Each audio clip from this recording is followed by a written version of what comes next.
Антошка, і сьогодні в мене будуть обзор оцих лизунів. Так. О, цей дуже легко відкрився. Во, перший лизун, він такий розовий. І я його купив сьогодні на базарі. Шутка. На базарі під столом. Шутка. Я купив його на базарі такому. Він такий класний. То мама моя купила. Отакий лизун. Перший. І тут такий самий другий. Зараз вирівняю. Ось тут такий самий жовтий. Ага.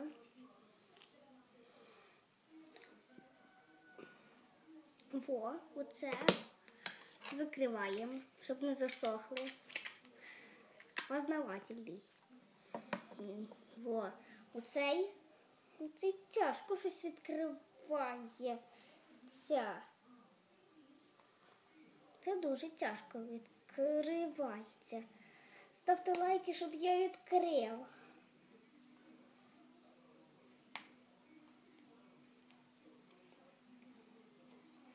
Ставте лайки, підпишіться на канал і нажміть колокольчик, щоб ніколи не пропускати мої відео.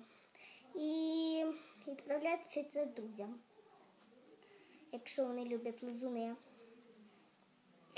Во, відкрив. То від ваших лайків. Во, вау. Ну, чимось пахнеть? Да, пахнеть. Прикольний такий. Тягається. Я не знаю, чи він тягнеться. Я його тільки купив. Угу. Треба, похоже, коли він буде теплий, то треба його тягнути. Так маленько, я думаю. А ви побачили, що він золотого кольору? І там ще блістки, ви бачите? Там блістки ще. Во, розтягнувся. Я порвав. Так, порвав. Всім попасом, буде ТВшка.